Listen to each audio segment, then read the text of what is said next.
Some of you have been asking in the comments if I've changed something with my videos recently, and I have. I started using a different key light. Let's get undone.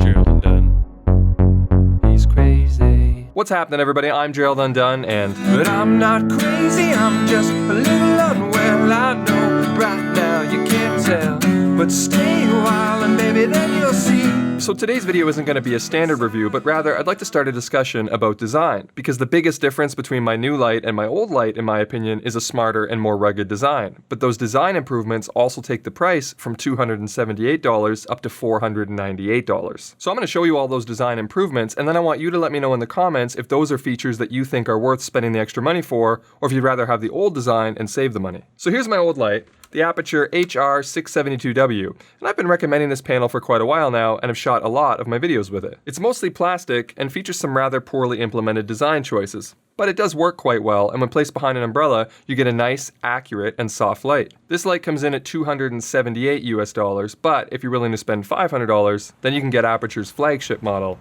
the Tri-8.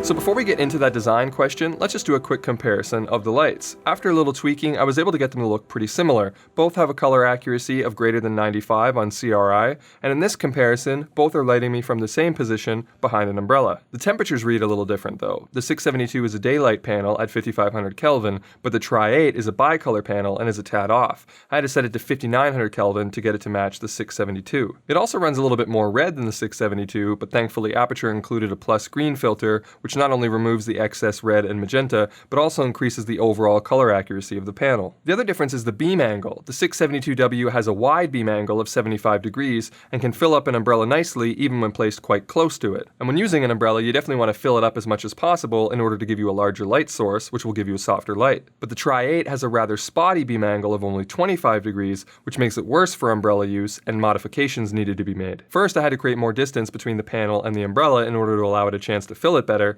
and then I used the included softbox as sidewalls in order to control some of that glare and spill. But I didn't use the diffusion panel of the softbox because it doesn't really do that much and I was shooting through an umbrella anyway. After I made those changes, the lights were falling on me pretty similarly, but the power setting on the Tri-8 had to be higher due to the extra distance and the added filter. But I also noticed that the power settings on the Tri-8 seem to scale up differently than the 672. The 672 powers up quite linearly, but the Tri-8 seems to have a strong curve to it where it doesn't pull ahead of the 672 until about 75 to 80% power, which was surprising to me considering that the Tri-8 is rated for triple the potential illuminance. The 672 has an illuminance of 2080 lux at 1 meter, where the Tri-8 has 6500. After I got the lights all set up, grading the clips was pretty much the same, just minor adjustments to contrast and white balance and a touch of saturation. And after all that was done, I have a light that's pretty hard to tell apart from the 672. Other than the background, the 672 tends to illuminate the background a bit more, where because the Tri-8 is a bit more focused, the background is a bit darker and moodier. But other than that, the light on me is very, very similar, and that's why I said, for me, the only real difference is the design, because I can make the image match pretty closely, but I can't change the design elements that I don't like on the 672. So let's compare a couple of those elements now. Both lights take Sony NPF style batteries, and both kits come with two quality, large capacity NPF 970 batteries.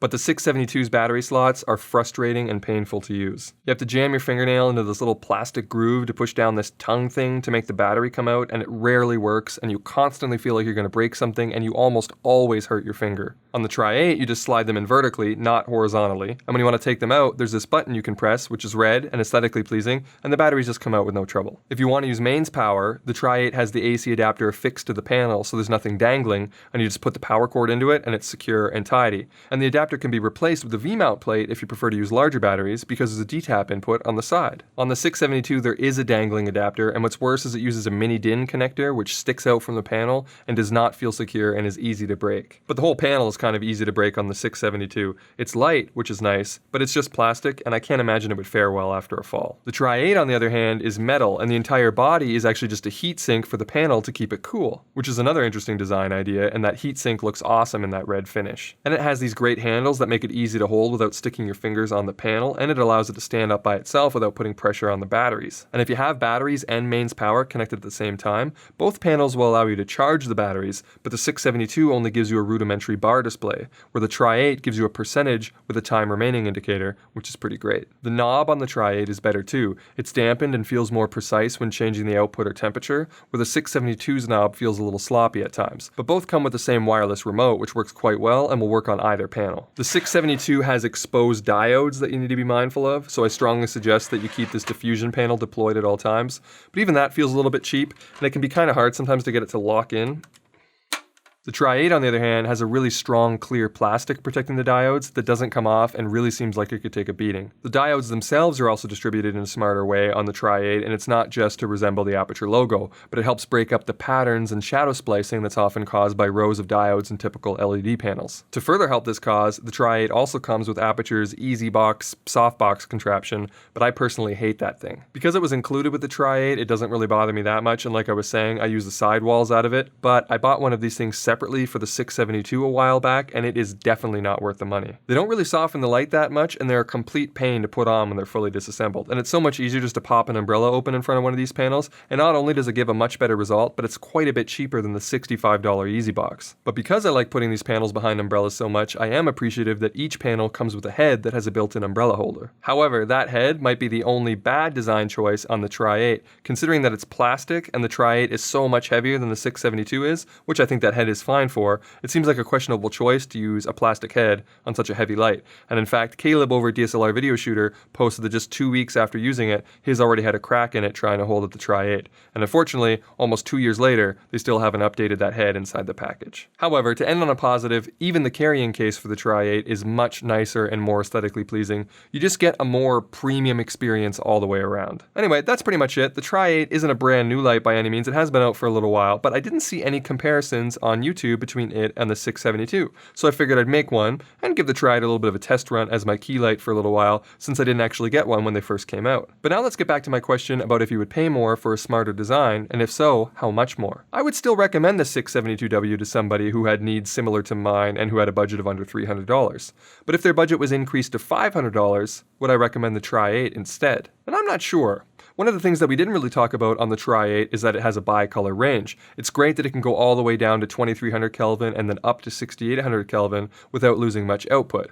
But if you were only going to be switching back and forth between daylight and tungsten, there is a CTO that comes included with the 672 that might get the same job done. So if all you care about is getting an acceptable image, I think the 672W will work fine. And in fact, in some ways, it can become a simple key light faster and easier than the Tri-8 can. But if you appreciate the smarter battery releases and AC adapter placement, the more rugged connections and panel design, the extra protection and the better diode layout, and the more useful and informative display, then you might prefer the Tri-8, especially if you treat your gear roughly or are prone to dropping things. But that's my question for you guys. Do you think features like that are worth $220 more? And if not, how much would you pay to get that better design? Let me know in the comments below. But that's going to be it for me. I hope you found this video helpful or at least entertaining. And if you did, make sure you leave it the old thumbs up and consider subscribing if you haven't already. But if you did not find this video helpful or entertaining, feel free to hit the dislike button twice.